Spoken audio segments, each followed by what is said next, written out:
What is up, guys? I'm your friendly neighborhood web war fanatic, and we are back here with another hero tier list. And this time, I'll be evaluating by which heroes in the game of Marvel Champions I think are the most versatile. And if you guys have not seen, when I do a hero review, there are 5 major categories that I think are the most important when evaluating a hero in Marvel Champions. And one of them is the versatility of a hero. And this one is actually the most difficult one, I think, for me personally to evaluate. And I did have a members poll on my channel where I asked you guys which one you guys wanted me to do next. I'm not sure if I'm going to do this whole entire series if you guys don't want to see it. But yeah, I asked you guys, and of course, you guys voted for the highest one, which is the most versatility. And yeah, so here we are now, and we're going to be trying to do this, and we'll see if we're able to make this list fair. Thank you so much to all the channel members, and I appreciate you guys for all your support. Let's go ahead and get started here, and hopefully everyone enjoys this video here, and it's not too like out of the box. Okay, so for the versatility of hero, I have the 5 tiers right here. D tier are going to be heroes that I think are very, very restrictive, just that they have to play a specific type of way. They're very forced in how they play, and I cannot really build different type of decks or do other stuff. And I'm just going to start ranking here as I'm talking about it, so you guys can get like a good example and a good picture of what I'm talking about. So an example of this is Drax. I think that Drax is one of the least versatile heroes in the game of Marvel Champions because, well, he has a hero ability where each time he gets attacked, he gets a vengeance counter, and he has to get attacked himself, so he cannot chump block with allies. So if you are playing with your allies and you block with them, Drax will not build his vengeance counters, and then all of his cards in his kit revolve around getting his attack stat up and getting those vengeance counters built on him. So because of that, he's forced to play in that type of way.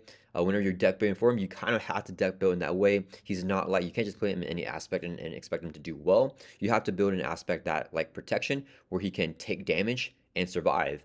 And if he flips down to Arc Ego, there's a force response where you lose all of vengeance counters and you get to recover by each vengeance counter that you lost. So like Drax does not want to flip down. He doesn't have that flexibility to do that. So because he's missing that, he is an example of a very restrictive hero in my opinion. Next we have Streamline heroes in the C tier. And these are heroes that they do have some type of versatility, except that the way that their kit works, they always want to do a specific thing and they always need to play that type of way. Now there are heroes that once play a specific way, but if you play them differently outside of their hero kit, they can still do well. Heroes in the C tier, I think, are heroes that will not do well unless you play them one type of way, and yeah, that just means that they're very streamlined. I don't have an example right now, but I'm sure I'll think of one as we clear off all the heroes on this list. B tier are going to be heroes that I think are versatile in one way. So in my categories, the 5 major categories that I evaluate hero, each major category, like, attacking, thwarting, versatility, economy, each major category has 3 subcategories. So for versatility, the 3 subcategories I have are going to be heroes that have in-game flexibility, in-game versatility, which means that they can like do a bunch of stuff in-game and play differently. So that pretty much means if I play a hero, against Expert Ultron, every game is going to be very different, right? The way that I go through the game, no 2 games will be alike. It's not like I'm always doing the same thing. Based on the hand, based on the board state, the hero is playing differently, right? That's the in-game versatility. The second subcategory is going to be deck building. So that's, I usually say that's like aspect versatility. So like, how flexible is this hero playing across different aspects, and how flexible are they when I deck build for them? Do I always have to include the exact same basic cards in every single deck, or I feel like I'm missing out on something? Do I have to play this hero in a specific aspect, right? So like for Drax, we were saying that, Drax kind of has to play in protection. He can play other aspects, but it's just a lot weaker than if you play him in protection, which is, his best aspect. That's also his pre-con deck, right? So yeah, those are the 3 subcategories. So for B tier heroes, they have versatility in one way. So either they have like in-game versatility or like deck building versatility, but like they don't have both of them. Or encounter card cancels is the 3rd subcategory, which I'll get into a little bit later. Next for the A tier are going to be heroes that I think have versatility in-game, and they have versatility whenever you're deck building for them, and versatility across different aspects. So A tier are just super versatile heroes. They can pretty much do whatever you want them to do.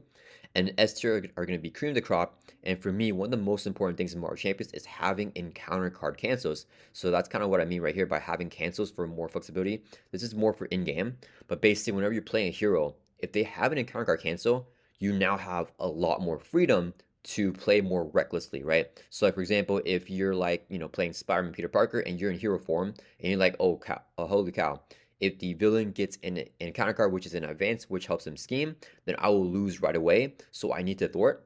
But if you're playing Spider-Man and you have that encounter card cancel, which is the enhanced process in your hand, then you can be like, okay, you know what? I could thwart, but I'm not going to thwart this turn. I'll rather deal with these minions instead because I have this encounter card cancel. So even if the villain pulls in advance, I can for sure cancel it and still not lose this turn. So I think having that is massive for a hero. And that's just, it's not the most important thing, but it pushes a hero up to the S tier for me if they have that, because I just feel very flexible when I'm playing the hero. And I feel like that hero can do a bunch of different type of things and play more recklessly and more play with more versatility, I guess. Yeah. So yeah, I hope that was a decent explanation. I think that I'll go better. I'll do better whenever we talk about each hero, and I can like give examples of like why they are in each tier. So I'm gonna kind of just go randomly here and just pick a hero and then just evaluate them. And yeah, we'll see how it goes. So let's just do Doctor Strange here first because I feel like he is a pretty solid one. So he's for sure gonna go in the A tier or the S tier. Let me think about it a little bit. So Doctor Strange, he is very versatile in game. He can do a bunch of different things. He has versatility in deck building. He can play really well in all four aspects, and he has encounter card cancels as well, right? He can cancel a treachery and the one reviewed effects and the entire effects of the card of the treachery, right? So it's a hero interrupt, so he has to be in hero form to play it, but that's really good. The only thing that I'm a little bit hesitant on him is that a lot of his kit revolves around confused and stunned. So basically statuses, right? And he also gives tough statuses to friendly characters. So if the enemy has piercing, the tough statuses won't be as useful. Piercing is not that common for the enemies to have in Marvel Champions, so it's not that bad. Stalwart and Steady, a lot of villains do have ways to access that, so that could be a little bit rough. But I think overall, I think Doctor Strange is definitely still going to be an S tier hero in terms of his versatility. I think he's not going to be number one in the S tier because he does want to play those invocations, right? Depending on where other heroes go, I might drop Strange down to A tier just because I feel like Strange does have to revolve around his invocations a lot and play that specific type of way, like exhaust himself with his hero ability spell mastery to trigger the invocations, and the Stuns Confused in his kit can be a little bit more restrictive if you're playing against a star enemy because they're all kind of useless, right? Against a star enemy. And they're less effective against steady enemies, which require two status cards to fully get stunned or confused. So I think for now, I think Dark Strange is still going to be an S tier hero just because he has everything on paper. But I think when you're actually playing him, there is a little bit more of a restriction than what I would like. But still far, it's still going to be S tier. All right, next let's take a look at Groot here. So Groot is definitely, I think he's going to be at least streamlined here. So for three subcategories for versatility, Groot has not a lot of in-game versatility because he has a force interrupt on his hero card where you lose those growth counters if he takes damage, and it's a force interrupt, so you cannot choose when and where you trigger it. Where you trigger it. So that's what I mean by not having the in-game versatility because he cannot really choose. He can't dictate it himself. If it was a regular interrupt and not forced, then that would be a lot better. But yeah, because of that, I think that he's lacking in that way. And then for deck building, I don't think that he's that great in every single aspect. And like aggression, because he doesn't have the thwarting in that aspect. In protection, he can be good, but he's still lacking some thwarting in that aspect as well. So I think that he is okay. I personally love Groot in Justice, but I do think he's missing those two things. And then for how streamlined he is, he definitely does not have encounter card cancels, by the way, too. So I think that I think he's, for now, and put him in streamlined. I think I could drop him down to restrictive here because of that force interrupt just being really restrictive. But for now, I think streamlined is fair because he can play in different type of ways. If you have a lot of growth counters, then he becomes very versatile and flexible, but it's very contingent on having those growth counters. So you could definitely make the argument for him being in the D tier. I think it just depends where the rest of these heroes line up for me to decide where a lot of these heroes will go. All right, next let's do Star-Lord. Okay, so Star-Lord, let's put him at least in a B tier. He's going to be either B or higher, right? So for in-game versatility, I think that he definitely has in-game versatility. He's really good at rushing. He can, defeat the villain in 1 turn, 2 turn, 3 turns, or he can actually build out slowly, play a little bit more safely, and defeat the villain that way. He actually has deck building versatility, right? He can play very well in aggression, justice, leadership, and protection. So he definitely goes up to at least A tier. And he does not have encounter card cancel, so I don't think that he is the most flexible hero. I think when I'm playing him, I'm not feeling like, oh, I can just, do whatever I want and survive. I think I have to be more calculated, and I actually have to plan stuff out. So I'm going to put Star-Lord here in the A tier. Next, let's just do She-Hulk. So She-Hulk here is, I think she's at least B tier. So for the three subcategories, she does not have counter card cancels. She does have in-game versatility, in my opinion, at least, because she does want to flip down a lot. I think that can be a little bit restrictive, but she's able to do some fun, different things to where whenever you aren't able to flip down, she can still survive hero form because she has 15 hit points. She has 2 defense, and then if you are able to flip down, she just goes crazy, and she has some threat mitigation tactics, right? Like with her in Alter Ego, her ability I Object can prevent one threat from going on the main scheme, so that's mitigating a little bit. And then I think She-Hulk is really good in the pool aspect, but I can also see She-Hulk being great in justice and in leadership as well. So I do think that she has not maxed out stats in like either of the versatility like subcategories, but some in a few of them. So I do feel like that she has versatility one way. Um, Actually, am I coping with her? Just because I like She-Hulk a lot, I'm actually gonna drop her down to streamline here actually because I think with that I'll have to drop Groot down to the restrictive.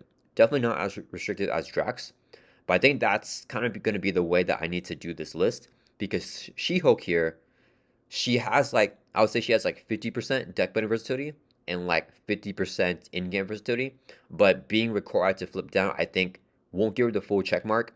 And then I think that because her kit revolves around needing to flip down, basically to access that higher economy, the higher hand size, and triggering her hero ability, which is only if she flips over to hero form. So she wants to be flipping a lot. So I think that she's gonna go in streamline. She kind of has to play in the way that you want to flip down with her a lot, and I don't think that she has the deck building versatility across all aspects. I think you would have to have every single aspect for me to give you that check mark for that. So unfortunately, sorry to Risty Rios, but I think She-Hulk is going to be a little bit more streamlined than I would like. Risty Rios is a huge She-Hulk lover who put me on She-Hulk put me on pool She-Hulk, which made me love She-Hulk a lot more than I did before. So yeah, unfortunately, she's going to go into C tier for this category. Next, let's take a look at, let's do Iron Man here. So Iron Man, okay, for sure he's minimum streamlined, right? Whenever you're playing him, you have to play in a specific type of way to where you are building out his suit. So his in-game versatility, if you're not playing tech upgrades, Iron Man's not going to win, right? You have to play those tech upgrades and build out the suit. So that's one thing. I do think that he is versatile in all aspects. I think you can play him very well in justice, in aggression, in protection, and in leadership. So I am going to give him in the B tier here, but I think that because he's lacking in specifically not being able to do anything that he wants, being more restrictive early game because he has to stay in Alter Ego to kind of build his suit back up, or if you need to luck out into drawing tech upgrades as well. So I think that can be restrictive for him, but definitely when he's fully built out, he feels A tier, borderline S tier. He just doesn't have any counter card cancels. But before then, I think that he's only versatile in one way. So he's a good B tier hero for versatility. Next, let's take a look at Hawkeye. Okay, Hawkeye, I think it's going to be easy for me. Let's put him at least in the streamline beneath She-Hulk. So Hawkeye has arrows, and he has his bow. And all of his area events, you have to exhaust the bow in order to use. And the area events are usually above curve, so they're pretty good. And you want to be playing those area events, or else they're like all dead cards with Hawkeye. So I think that he's restrictive because you have to play those area events, and then he feels even more restrictive because of his economy. All of his resource generators are for the area events only, and then the bow is a cost to exhaust when you're playing those area events. So the bow is already exhausted through the Magneto villain can exhaust your upgrades and supports, and Hawkeye's kind of like neutered for that turn. So yeah, I think he's streamlined for versatility across different aspects. Ooh, actually, is Hawkeye versatile in one way? Can he actually play every single aspect really well? So he can for sure play leadership well. I think with just a bunch of allies, but I think almost every hero can play leadership well. What about? I think he can do justice well. Protection and aggression. Ooh, Hawkeye, that's rough. Well, I think he's actually pretty good across different aspects. So I think I'm actually gonna put him in a B tier, versatile in one way. Okay, that's you guys know I think Hawkeye's the weakest here in the game, but actually I think he's versatile in one way. So actually he's gonna go here. I think that you can deck build with him in a pretty versatile way, and he does not have any counter card cancels in his kit, so he's gonna miss that checkbox. All right, next let's take a look at let's do Ant-Man. I think it's a very versatile hero. Ant-Man, I think he's just gonna go in A tier at least, right? Let me go through the three subcategories. So definitely has deck building versatility. He can play in every single aspect and do really well. I really like him in the pool aspect. Shout out to one of my channel members, Evil, who will create this awesome Ant-Man in the pool deck for me to play, which I really enjoy playing him in. So Ant-Man, good across all the aspects. He doesn't have encounter cancel, so he's not going to be an S tier. And then for the A tier, what is the other thing? In-game versatility. Can he? Yeah, he's very flexible in game. I think that he's more flexible than Star-Lord because he has several different forms, and you do want to be changing across the forms like a lot. But I think that it's not, even if you stay in one form, I think that he still actually plays really well. And you have the freedom to flip from tiny form to giant form instead of flipping from like tiny form to alter ego and still get all the benefits of his response whenever you change forms. So he feels very flexible whenever I'm playing him. So I actually think he's a very solid and flexible type hero. He can remove Thor easily. Threat easily. He can do a lot of damage depending on, giant form does more damage. The response for change to tiny form already pings off 1/3 from a scheme, so that's really good. Next, let's take a look at Rocket Raccoon. Rocket's going to be streamlined highest, I think. He's going to be restricted or streamlined. So the thing with Rocket is that you have to play his tech upgrades, which are like his like guns and like Rocket's pistols and his like rocket launcher and stuff like that. And if you don't play them, you're kind of missing out on a big part of his kit. I think that he does best in leadership and injustice, where he can like flip down, maybe confuse a villain, and trigger his alter ego ability, tinkering. So that's a big thing with Rocket. Deck building versatility. I mean, he ideally, okay, he's great in protection because of the repurpose builds for the tech upgrades. He's good in leadership. Everyone's just good in leadership, right? Maybe I should just stop saying that. And then you have aggression, you have justice, and you have the pool aspect. You can definitely play in justice. I think he actually, and he's good in aggression as well, actually. So you know what? Rocket is good across all aspects here. I think that his in-game versatility is limited. He has to play a specific type of way. He has no encounter card cancels, but I think he's actually he can play across different aspects here. And let me think. I'm actually gonna put him above Hawkeye because I think that I have builds with Rocket Raccoon using a Moon Girl and Suit Up where I'm not even playing those tech upgrades until like very late game. So I think that there's a way for him to build out and be very good even without playing those tech upgrades down versus Hawkeye needs to play area events. So I think Rocket Raccoon is a little bit more versatile than Hawkeye. Next, let's do Captain Marvel. So Carol Danvers, I think she's gonna go A tier minimum, right? So she has no encounter card cancels. She is amazing in all four aspects, and in the pool aspect. And then in-game versatility, yeah, she can do whatever she wants, right? She doesn't have like thwarting on paper, but she has so much economy, and having that economy is gonna help out a lot with versatility because she can pay for whatever she wants and just do whatever she wants. Pay for allies, pay for other stuff. She has a triple resource. You can draw a card in alter ego if you can flip down a lot. So she doesn't need to flip down a lot, right? Because she still has a triple resource that she can spend in hero form or in alter ego. So she's not restricted to that. I'm gonna put her above Star Lord. I'm gonna actually have her behind Ant-Man. Actually, I think. Oh, this is a tough one because the economy for Captain Marvel is really good. That kind of puts her above Ant-Man. Ant-Man also has good economy too. Ant-Man really feels like he can do anything. I actually like Ant-Man more in terms of versatility, but I think that they're definitely really close. I could definitely see the argument for Captain Marvel being above Ant-Man for that. All right, next, let's take a look at Thor, just because he's like popping out to me here. Thor is gonna go probably streamline. So Thor, his hero abilities have at the each time a minions engage with Thor, you can draw 2 cards. He is very reliant on minions. I think, yeah, he has to play with minions. If you're playing a counter deck that has no minions, he's kind of screwed. Deck building, I think that he kind of has to play in leadership in true solo to actually do well. So he's definitely missing versatility across aspects. In game, yeah, I mean, you need the minions, right? So he's missing both those things. I'm gonna say he's streamlined. He's not restrictive because he can do pretty well in aggression sometimes, depending on if you get a lot of minions. Leadership, I think, is a really good build for him with Squared Off, the new card from Magneto's Hero Pack.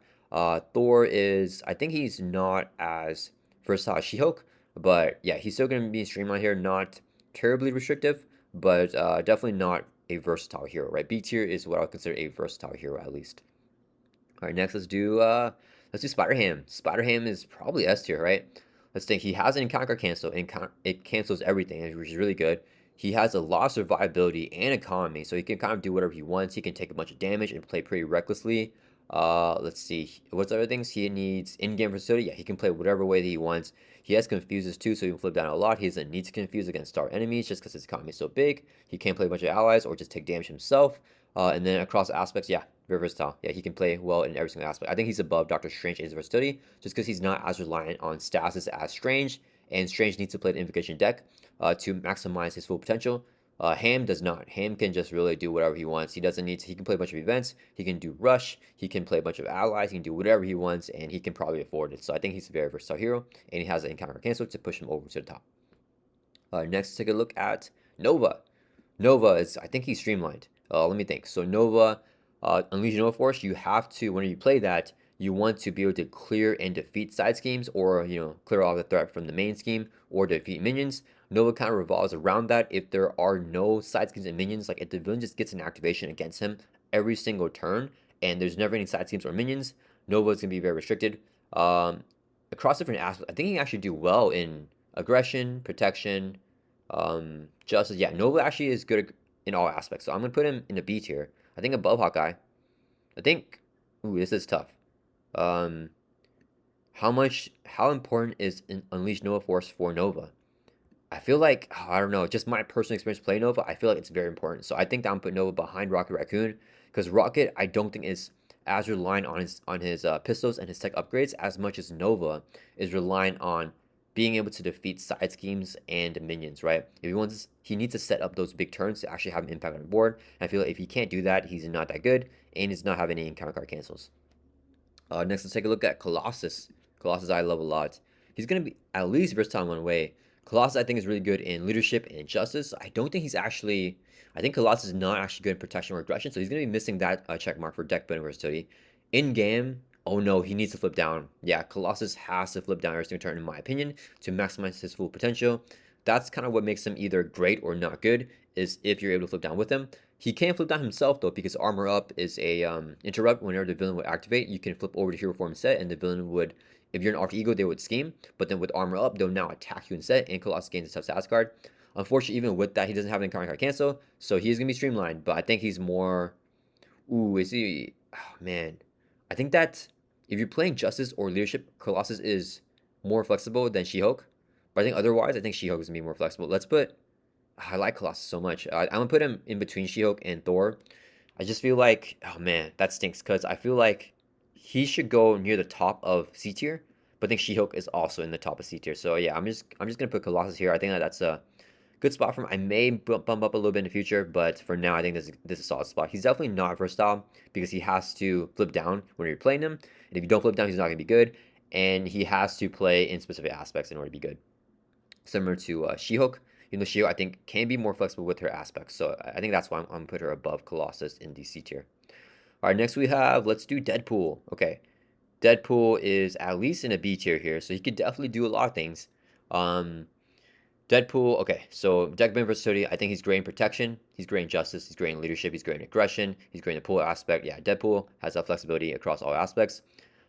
In-game versatility, he actually does have in-game versatility. I'm gonna put him up in A tier. And yeah, I like to personally build with Deadpool, but that Deadpool is one of the best rushers in Marvel Champions, so he can definitely play any type of way he wants. He can play allies, not play allies, because his hero ability, each time he dies, he doesn't die, and you don't lose the game. He just flip over to Alter Ego instead, puts a bunch of accelerations on the main scheme. But you can choose to never trigger that, right? If you never have Deadpool die, even though it is a force interrupt, if you don't have Deadpool die, he won't trigger that force interrupt. So then you don't play with accelerations. You can really lean heavily into bad icons and accelerations. So he can pick whatever way he wants to play. I think that I feel more flexible playing as Deadpool than with Starless, so I'm gonna put him here, but not as good as Captain Marvel or Ant-Man. Deadpool actually does have a cancel in his kit, actually. So he can cancel an encounter card, but the reason why he's not gonna go in S tier and he's gonna stay in A tier, but also even behind Captain Marvel and Ant-Man, is that he feels like if I flip down to Alter Ego and I get those accelerations, it's gonna be a little bit rough. And the way that his cards work, you want to have hit points with Deadpool, and you want to use it as a resource to do damage or remove threat. So since he kind of needs to do that, I think that's a little bit restricting. You can't just have Deadpool at like 2 health the entire game and expect him to do well. He needs to be able to do what Deadpool does and play those Deadpool events. So unfortunately, he's not the most versatile, but definitely still an A tier level, A tier versatile type of hero, which is very versatile. All right, next let's take a look at Nebula. Nebula for me is automatically going to go at least Streamline, right? Because she's not very versatile. She has a Force Interrupt just like Colossus on her hero side of the card, or it's a Force Response. Every single time if she ends the turn, I think it's in hero form. Actually, what does it say? Combat protocols, force response after your turn begins. Resolve special ability on each technique upgrade you control. Then discard each technique upgrade resolve this way. So if you start your turn and you're in hero form, you have to trigger this combat protocols and then you lose all your technique upgrades. So she has to really play around that, which already makes me feel like that she's pretty streamlined. She cannot play however way that I want to play with her. Um, Deck bend versatility does not have that because she needs to flip down, because flipping down allows her to control when and where to trigger that hero ability. And then I think in protection and aggression, it's going to be a little bit difficult for her to flip down because she doesn't have that threat mitigation stuff in her kit. And then let me think, what else? The in-game versatility, not very good at all, right? Yeah, she has to play that specific type of way. I'm gonna actually put her in restrictive here. I'm put her behind Groot and above Drax. She feels like definitely not a very flexible hero. I think Groot can do more things, across different ways than a Nebula can. Next, let's take a look at, let's do, I don't know, let's do Iceman. Okay, Iceman has his freeze mechanic for him to attach those frostbite upgrades to enemies. He doesn't have to rely on that though. Iceman works well with chump blocking as well. You don't need to do that. You can just have your allies block. He does have an activation cancel, which is really good for helping him flip down. He can play well in Justice. I like him a lot in Justice. He plays well in Protection. Even for True Solo, he can play in Aggression, Leadership, Pull aspect. Yeah, Iceman, I'm actually surprised because I actually felt like he was not that versatile. But is he going to go in A tier here? Deck building versatility, in-game, no, in-game versatility, he's lacking that in my opinion. I'm gonna put him here in the B tier. I'll put him for sure above Rocket, and I'm gonna actually leave him behind Iron Man, I think. So I think that he doesn't have encounter card cancels. Iceman does not have that, and I think that in-game he's kind of, it feels weird. His kit is all around his frostbites, which you kind of want to use your basic activation, right? So I think if Iceman is permanent exhausted with encounter cards that where you cannot ready or that exhaust Iceman, he's kind of neuter for that turn, so he needs to use that basic activation. And I think that is a little bit restricted for in-game versatility. So I'm putting him here in the B tier. Speaking of that, we're gonna do X23 next, and I know a lot of you guys are gonna disagree with me on that. X23 is a B tier versatility hero for me. I'm gonna put her above Iceman, and I'm gonna put her above Iron Man. I think that she's very flexible except for one thing, right? So she has everything that we kind of want. She doesn't have encounter card cancel, so she is missing that. She can play very well in all of the aspects, right? Pull aspect, justice, aggression. She does good and everything. But the biggest thing for me that I think is overlooked by a lot of people in the Marvel Champions community is that X23 needs to ready. If she cannot ready, if she's exhausted or has like some encounter where she must flip over to Alter Ego and then she stays exhausted or something like that, then she's kind of messed up for that turn. And even her thwarting, she doesn't have any thwart events, she doesn't have attack events. It's all reliant on her basic activation. So if she cannot use that basic activation, like there's encounter cards where like you take a damage each time you use your basic activation, stuff like that will really hurt X23. So I feel like that because of that, her in-game versatility is limited. She needs to basic activate in order to function, and that limits her in that way. Definitely top B tier because that's kind of the only thing that she's missing. That and encounter card cancels, but encounter cancels is not as big of a deal. It's just to help bump you up to S tier. But other than that, I think X23 is going to be a B tier level versatile hero. Definitely better than the heroes behind her in terms of her versatility. Uh, let's see. Let's do Hulk next. Hulk should be easy. He's probably restricted, right? Let's say he doesn't have thwarting, so he's really messed up in there. He can rush in aggression though. I played some protection decks with Hulk that I found are pretty fun and powerful. He's really good in leadership. In my opinion, that's the best aspect with him. Leaning into the genius traits with Moon Girl and Suit Up. And then what's the Justice? I mean, there are great shield Justice decks with Hulk actually. So actually, I don't think Hulk is actually going to C tier. Actually, wait a minute. Is he good in all aspects? Is he is he versatile in one way? Um. Oh, okay. Hulk is gonna go. Hulk is gonna go here for me, above Hawkeye, and he's gonna go into B tier for versatility, right? That's kind of weird. No, no, wait a minute. I think I'm misjudged. I think I'm being biased here because I do like Hulk a lot. Versatility across different aspects means I think he needs to be more proficient than what I'm giving him for. I think that he lacks that. He's able to. Oh man, okay. He's gonna go. I'm putting him in the bottom of C tier. He's really hard for me to evaluate here. I think that when I'm playing Hulk, I've definitely played Hulk in way more different ways than the other heroes here. Like I played him in like, aggression, just rushing down. I played him in pull aspect, rushing down. I played him build out, in protection. I played him build out in leadership. Okay, yeah, I'm gonna put Hulk back here. Yeah, I think that I think he can play in actually quite a few different type of ways. I think that my expectations for Hulk have evolved the more that I played him. I think that before I didn't really realize that he is quite versatile in a lot of different ways here. So he's actually versatile in one way, which I would say is oh wait, okay, no, he's not. He's not. Sorry guys, I keep on going back for it. He's going streamlined here, but he's not streamlined is the thing. He's streamlined depending on the type of depth that you have with him, right? If you play him in aggression and you're rushing, he's streamlined to rushing. If you play him in protection, you have to get those perfect defense stuff set up. If you're playing in leadership, you have to get those allies down and build out as quick as possible. So he doesn't have a full check mark for deck building versatility. He doesn't have a full check mark for versatility in game. So that's why I'm putting him in the C tier. But I think he's even more versatile than She-Hulk because if you play him in that way, just kidding. Okay, we're putting him behind She-Hulk. Yeah, okay, no wait, same thing. We're putting him behind Colossus. Okay, all right, that's it. I think that's the final spot here for Hulk. Sorry guys, I couldn't decide. I think that he is more versatile than Thor for sure because Thor just feels more streamlined, needing to play with minions, and Hulk does not. But yeah, I think that's a tough one there. Hulk's gonna go here for me.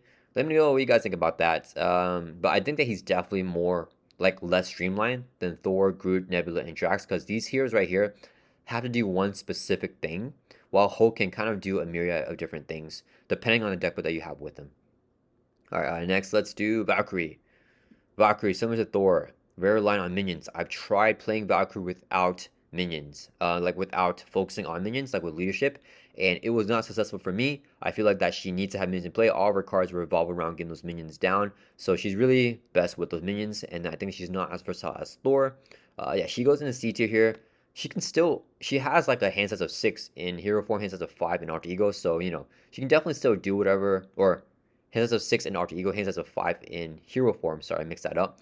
But yeah, I think that she can still do a couple of different things, but she just feels very streamlined in that you need to have minions in play with her to trigger, to remove threats with her thwart upgrade, or to be able to ready up and get procs on like get the kickers on like her effects like Dragon Fang. You want to get extra attack if there is a minion and she defeats a minion. So yeah, I think that she's streamlined. Gonna go into C tier for me. Next, let's do. Oh, this is gonna be a hard one. Let's do Ironheart. So Ironheart to me is okay. I can play her in every aspect. I think she's good in every aspect. Yeah. So for sure, at least B tier. In-game versatility, she's not as versatile as Iron Man. She doesn't have encounter cancels, and then unlike Iron Man, I feel like that, or similar to Iron Man, I mean, is that she has to kind of build out. But I think that the way that Iron Man builds out, you just have to play upgrades down, and Ironheart needs to get progress counters. So you have to lean into her mechanic no matter what you do. For Iron Man, you can at least play like non-ident specific tech upgrades. So she's gonna be less versatile than Iron Man. And then when building out, you really need to access her alter ego a lot. So I'm gonna put her behind Iceman here and above Rocket Raccoon. Building out is gonna be the hardest thing with Ironheart, and she's kind of forced in how you build out with her. So I think that that's where she lacks her versatility, but still overall a pretty versatile hero. And especially when she's built out, I mean, she's gonna be like A tier in terms of versatility. She doesn't have the encounter cancel, but yeah, overall when you're building out, it's gonna be a little more versatile, a little bit less versatile. So B tier here, but in between Rocket and Iceman, I think it's a fair spot for her. All right, next let's take a look at Spider Woman. Okay, hot take time, guys. Spider Woman, very streamlined, so streamlined. Let's do. Okay. Let's do the three things. Okay, so deck building is the strongest point, right? Because she can deck build in any aspect, any two aspects, and do really well because you include two aspects when you deck build for her.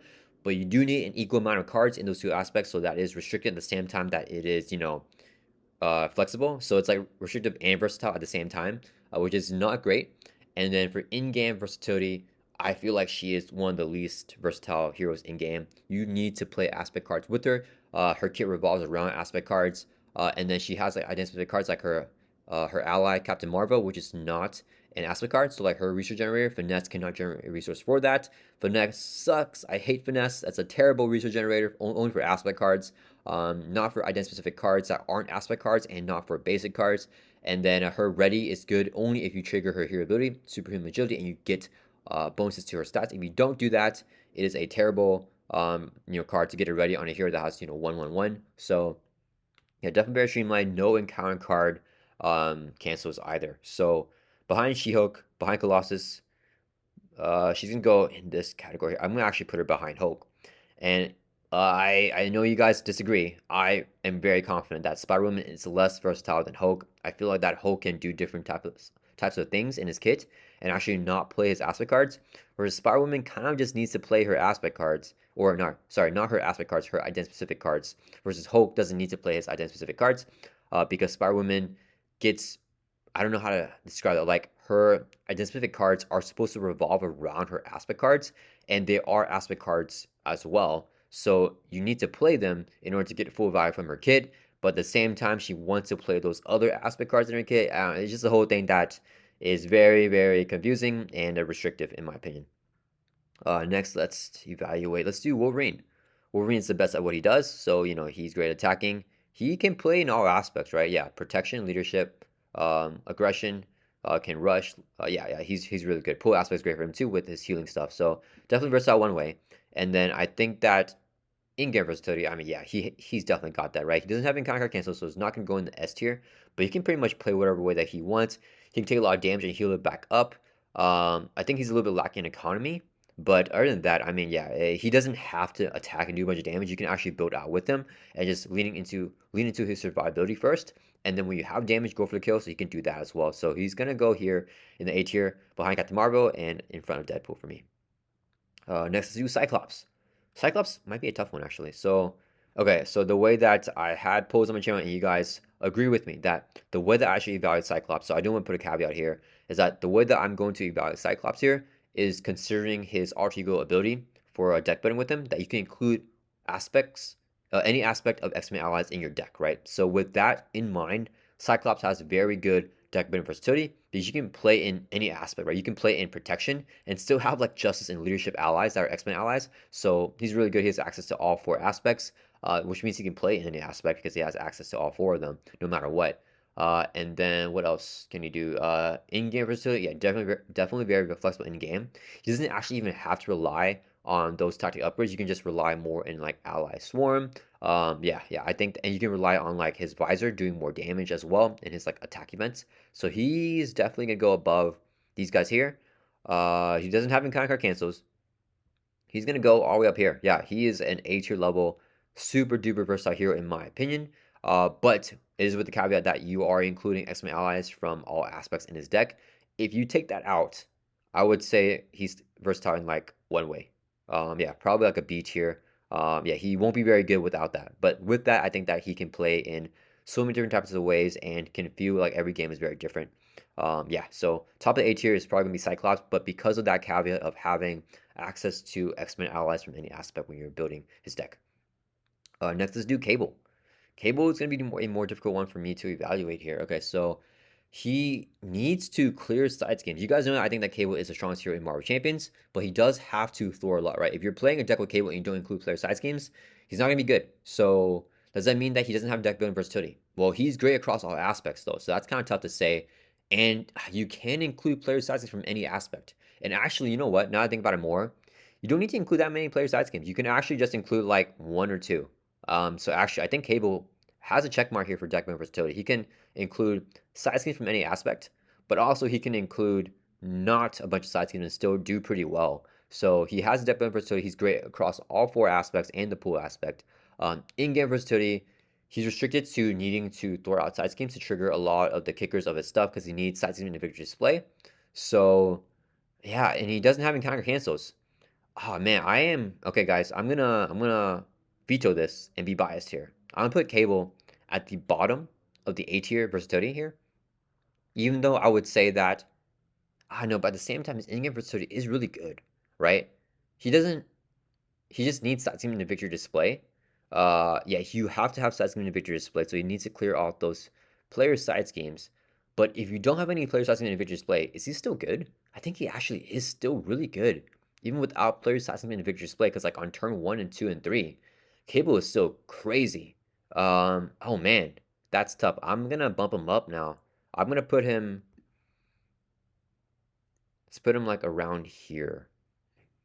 I think I'm put him above Deadpool and Star-Lord and behind Wolverine. Yeah, I don't know, guys. Let me know if I'm being biased here. I feel like that Cable can lean into more like a rush style. He can lean into like more attacking, more damage. He can lean into like protection, more survivability. He can lean into thwarting.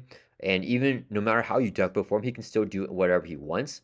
At the end of the day, you do need to thwart outside schemes, but that's just like one thing, and he can still do something else on top of that. I think that's why Cable for me is elevated above that, the other Streamline heroes, because even though he does need to thwart out player side schemes, after he does that, he readies up and he can still do whatever he wants after that. So this might be unfair, it might be unbiased. I'm gonna put him here in the A tier.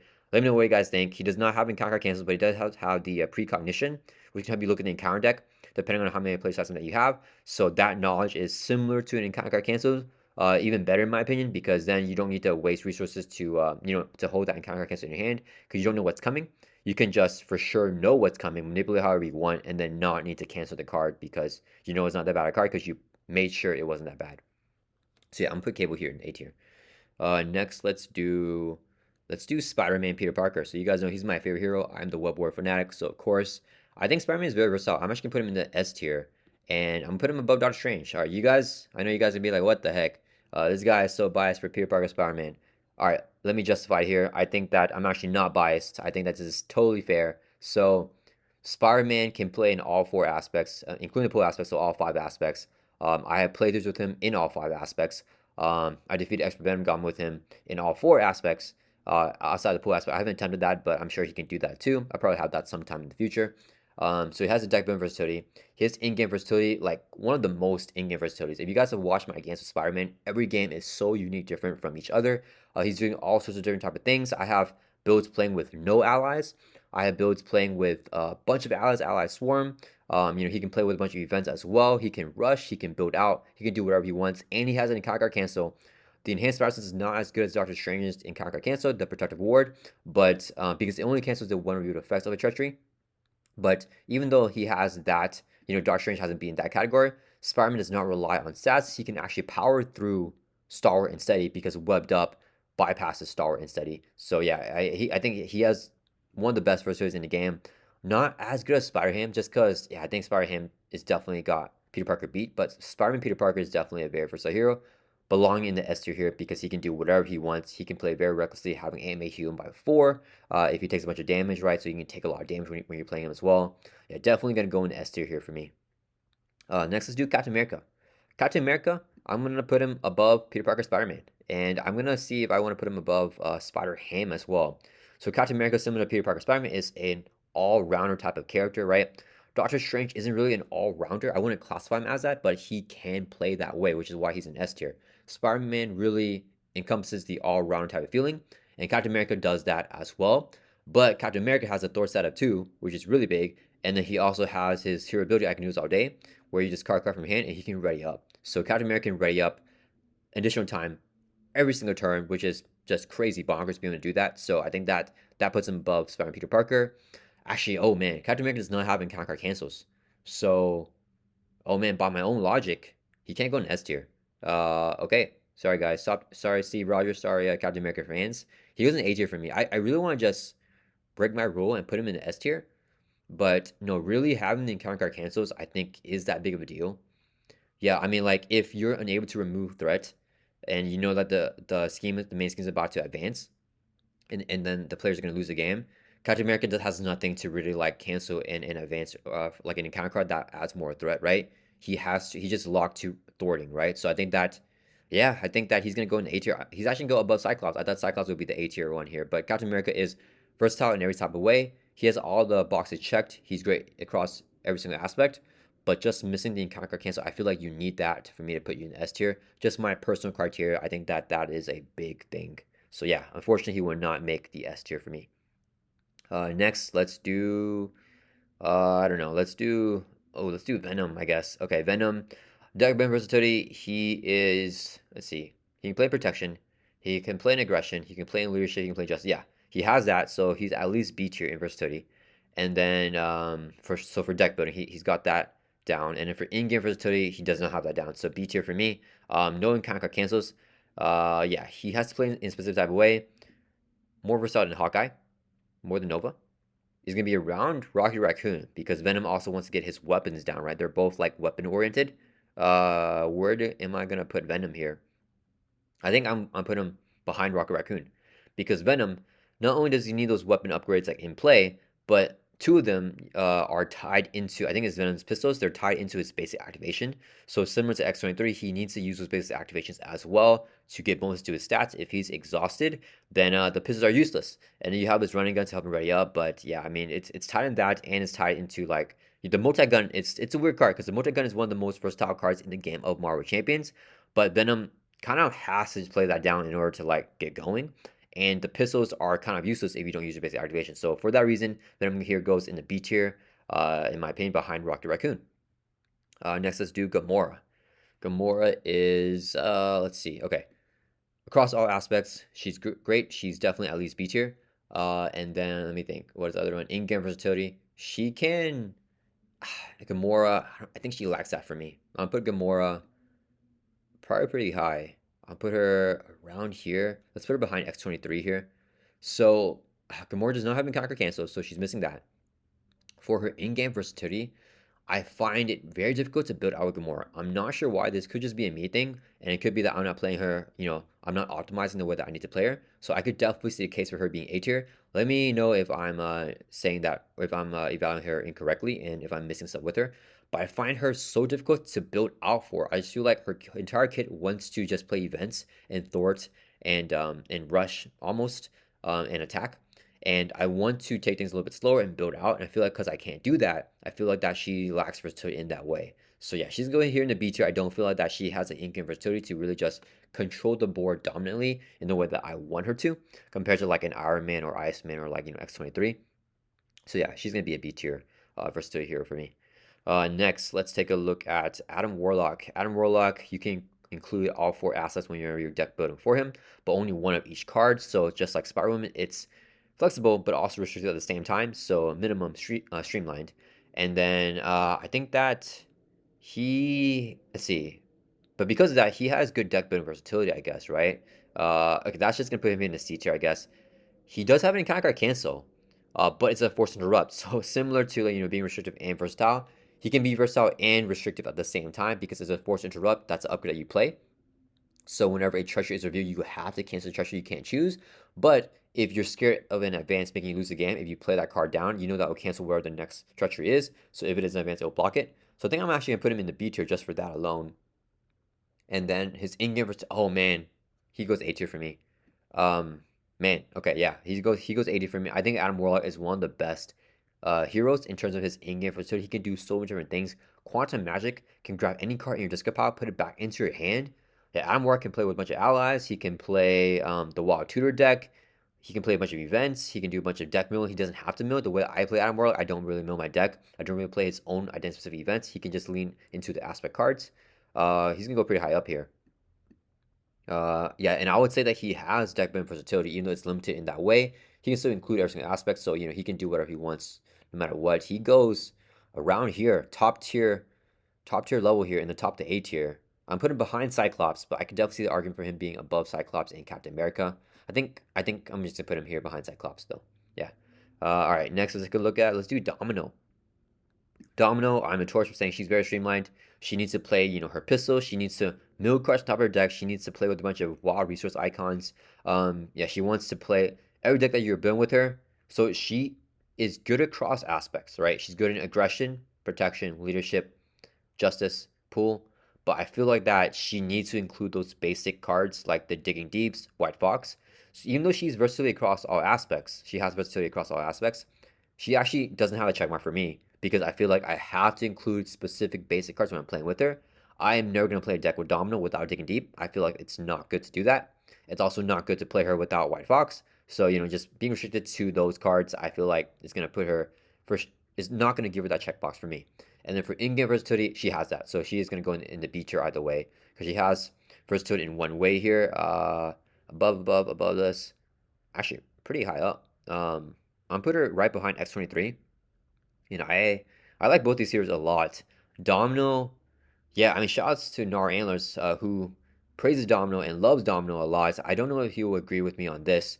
I think that she is versatile in how she plays because she can do whatever she wants. There's a bunch of different things she can like lean into, like more economy stuff and recurring jackpot and spending it, or she can put jackpot on top of her deck and get more board control by discarding jackpot Jackpot's effect puts it back into deck after it's discarded from the top of deck, so you get a whole bunch of cool stuff with that. Yeah, she can really do whatever she wants. She can rush, do more damage. She can lean into more like a defense type of build, and she can play protection really well as well, with synergy with repurpose as well, because of probability field. Each time she uses a base activation, you can discard top card out of your deck, and then get bonuses to that activation based on the icons on that card. So yeah, Domino doesn't have to lean into her base activation, but if she does, she can be powerful. She can also just play events and use her pistols instead. So I think that, yeah, she's very versatile. I'm putting her above X23 actually. Yeah, top of the B tier. I just feel like that, and maybe this is unfair for me to do that. Let me know if you guys think that it's unfair. But I think that being forced to kind of have Dig Deep in White Fox and seeing that in every single deck with her kind of makes me feel that she's not very versatile. Yeah, and she does not have encounter card cancels. Actually, wait, she does. It's like you get another encounter card. It's an upgrade, zero cost upgrade, and then if you review an encounter card, you can get another one by discarding that first one. So she does have the encounter card cancels actually. So am I willing to put her up in A tier for that? I think. You know what? Yeah, she's A tier. All right, let's. I actually thought she was very streamlined before I did this, but actually talking now, I feel like she is A tier. So let's do let's do her. I'm gonna do her behind Cable here. Yeah, we're gonna put her behind Cable. I think that's a fair spot for her. I think just being forced to do digging deeps or have digging deeps is similar to Cable being forced to clear player side schemes. And other than that, they can both do a bunch of different stuff in game. All right, next let's do Black Panther T'Challa. Very streamlined hero here. Deck building for him. Um, I mean, I think there are different. So, okay, I think that he's good across all aspects, but similar to another hero that we said, like Hulk here, right? Similar to Hulk, I feel that if you play Black Panther in protection, the what he plays in game is now limited to like that deck that you have for him. If you play him in aggression, like with like home technique and like his weapon upgrades like Fusilier and stuff like that, you're kind of leaning into playing that way. And then he does not have, yeah, so he definitely does not have, he's going to be highest B tier. I think I will put him here in the B tier because he's versatile across different aspects. He does not have encounter cancels, but the way he plays is limited to the aspect that he's in, and the way that he plays is very restricted to his Black Panther upgrades, right? The Wakanda Forever's only triggers the Black Panther upgrades. You need to get those things down. Yeah, he is going to be more flexible than Hawkeye and Nova. He's going to be around this category here for me, like the Rocket Venom category. I'm going to put him behind Venom. I think that Black Panther, yeah, I think that he needs to play those Black Panther upgrades, and he's kind of locked into doing that. Yeah. All right, next let's do, I don't know, let's just do Ms. Marvel. She is, hmm, definitely not restrictive. I think that's similar to these other guys up here. She's versatile across all different aspects, so let's put her in the B tier.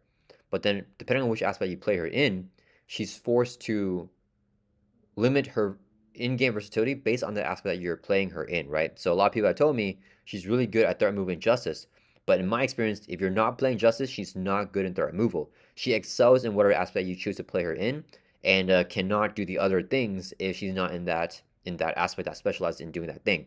So she's gonna be a B tier versatile hero for me, better than Hawkeye and these guys over here.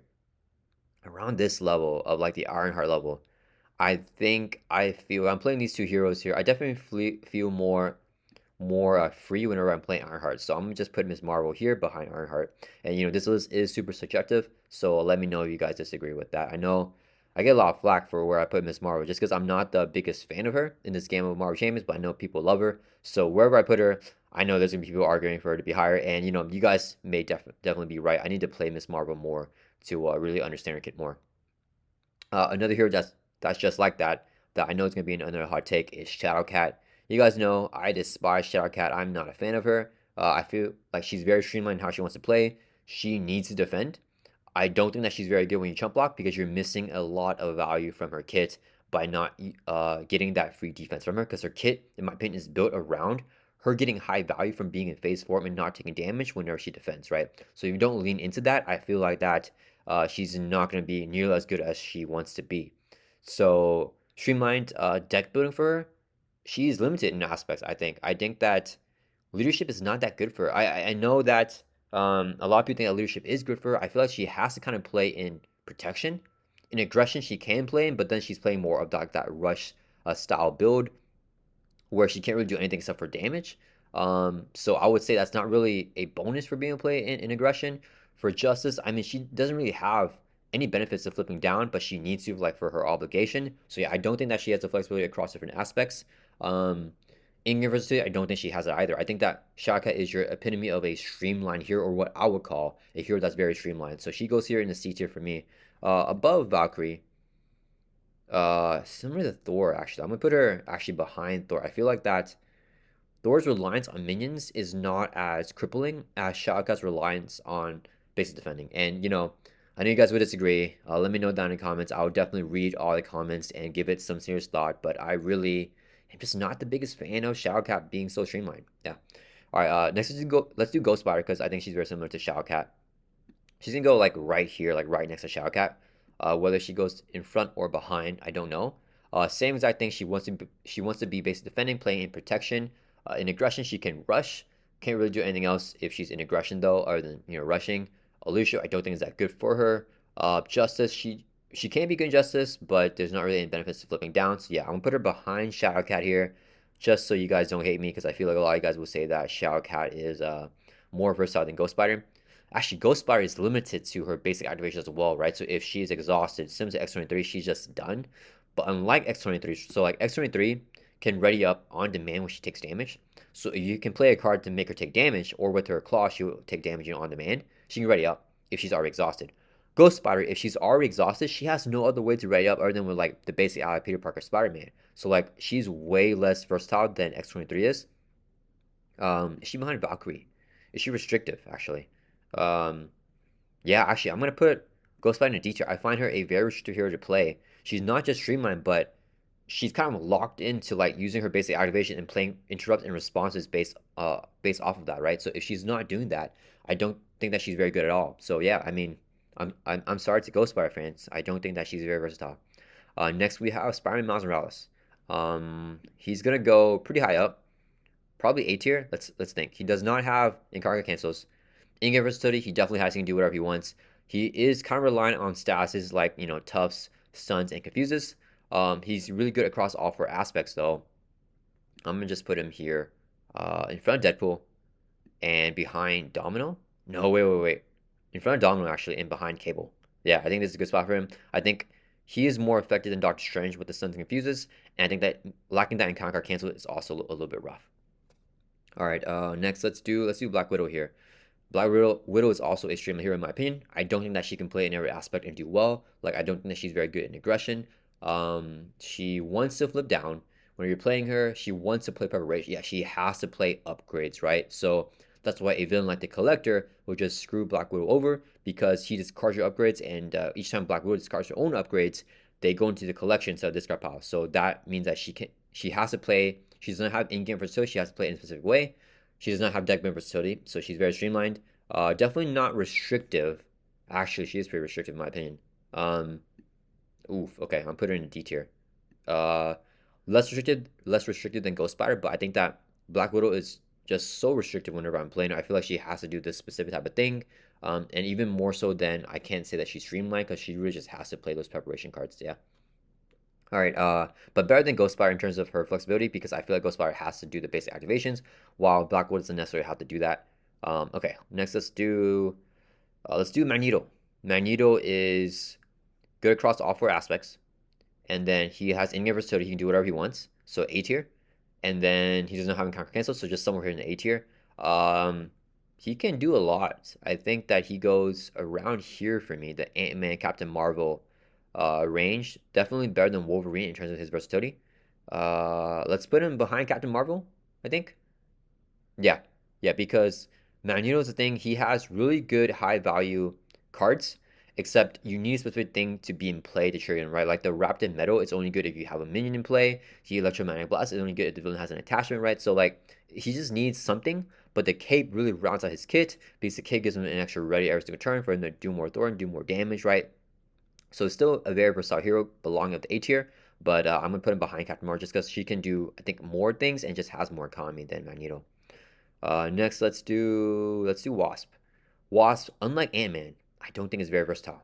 So Wasp, unlike Ant-Man, I feel like that she does not ever want to be in tiny form. And I feel like that her events are restricted to like the form she's in. So sometimes I feel like I need to flip to tiny form in order to play this event, or I need to be in giant form to play this event.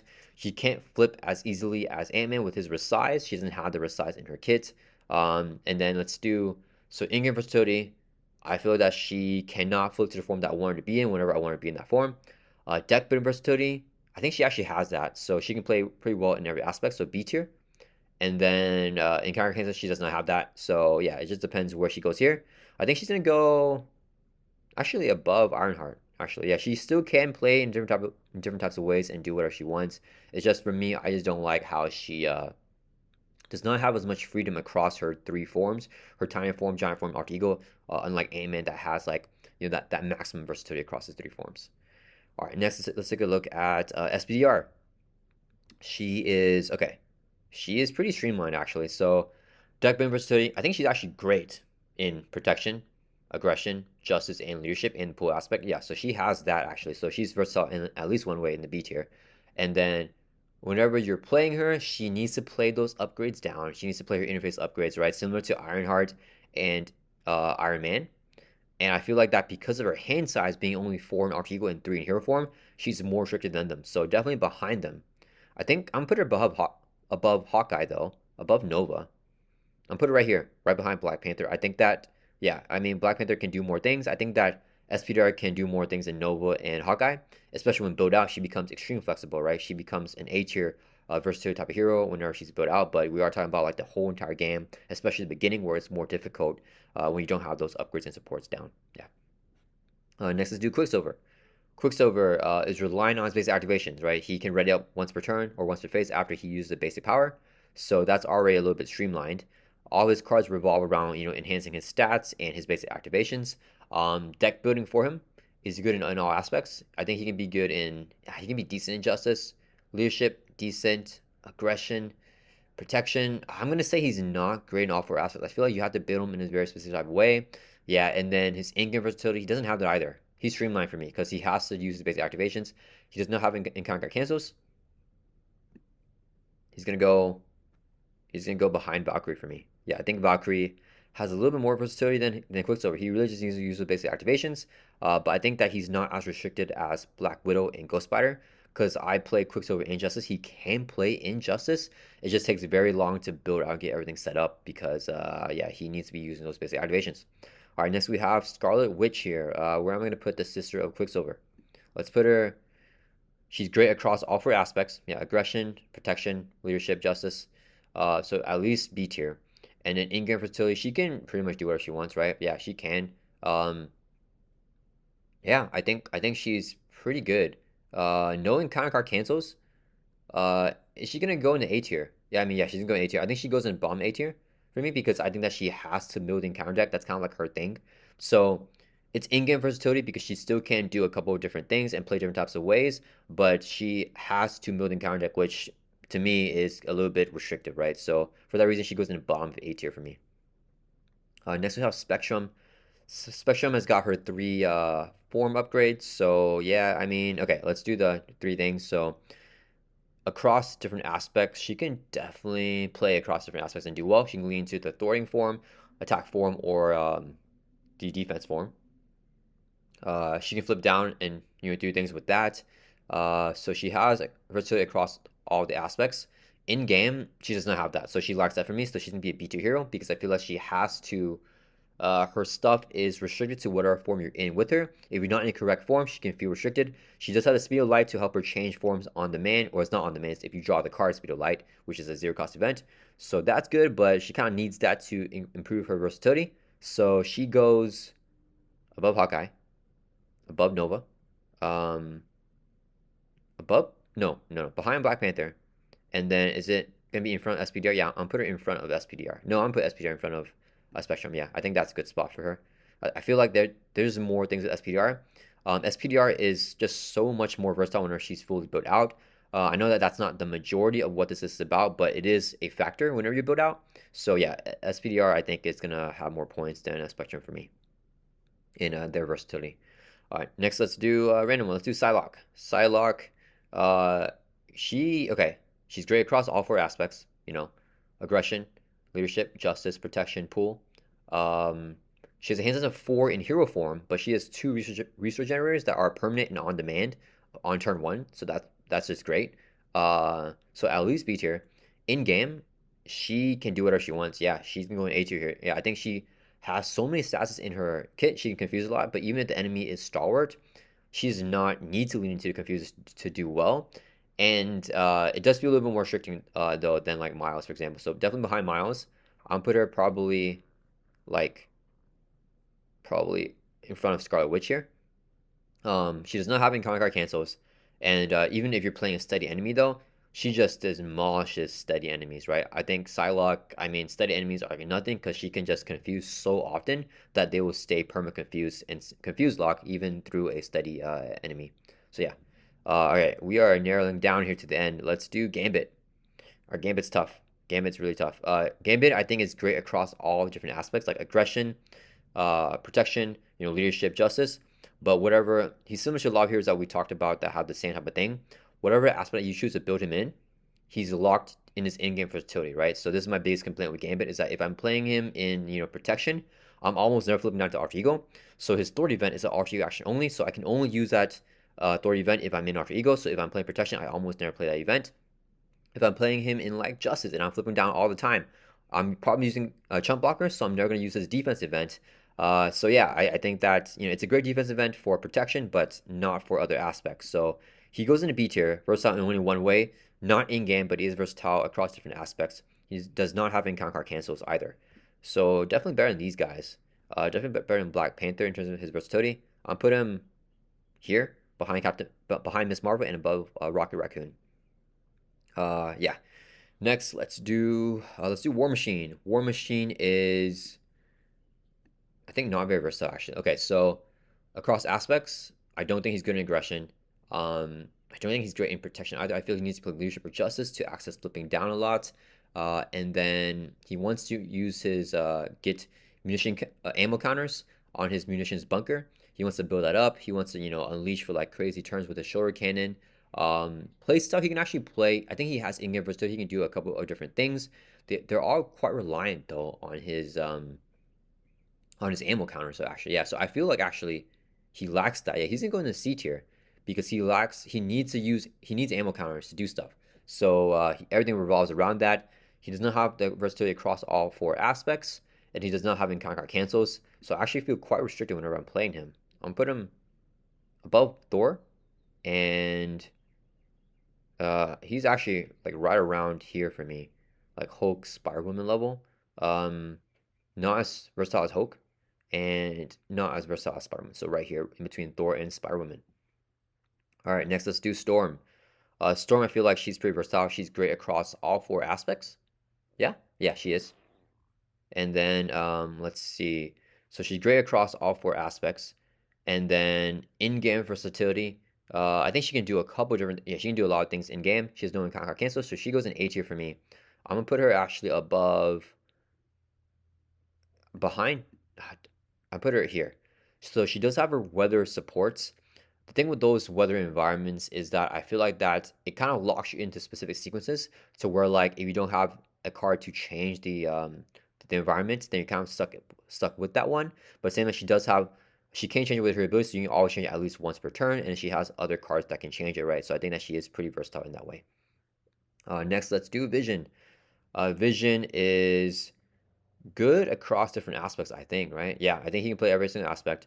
And then in game, he can be a little bit restricted, so I'm putting him in the B tier here. I feel like if you have like his phased or his solid mass form events, he's really good for that. If you don't have those solid mass form ones and like only like phase form ones, you need to flip him over to the phase form. So he can feel restricted in that. Like I don't know if I have all the phase form stuff, but I need to be in solid form for whatever reason, then I'm kind of screwed. If I have the solid form events and stuff, but I need to be in phase form because I don't want to take damage from minions, then I'm kind of screwed as well. So that kind of limits him in that way. That being said, he's still more versatile than these guys. So he's going to go behind Gambit and in front of Rocket Raccoon. Next, we have Phoenix here. So let's see. What is Phoenix for me? Phoenix is going to be. I think that she's not super versatile. She's great across all four aspects. I think it's going to be in game for me where she just does not have encounter cancels, and then she needs to play around her power counters and choose whenever she's going to unleash herself. More freedom than these heroes here, but behind Vision for me. So yeah, I mean, she just has to decide whenever she unleashes, and you cannot go all out and unleash if you're not ready to, or if you need to mitigate threats, because she has 3 thwart if you're restrained, and then 3 attack and 1 thwart if she's unleashed, right? So you have to choose and pick the time whenever you go unleashed, and if you do it in the wrong time, then she's kind of screwed. Sometimes I want to be unleashed when I'm restrained, sometimes I want to be restrained when I'm unleashed, and if I don't have the freedom to change into the one that I need whenever I need to, then that can be very, very, very limiting. All right, next, let's take a look at Rogue here. Rogue is restricted, I think. She's very, all her stuff revolves around her touched upgrade. So let's put her here for now.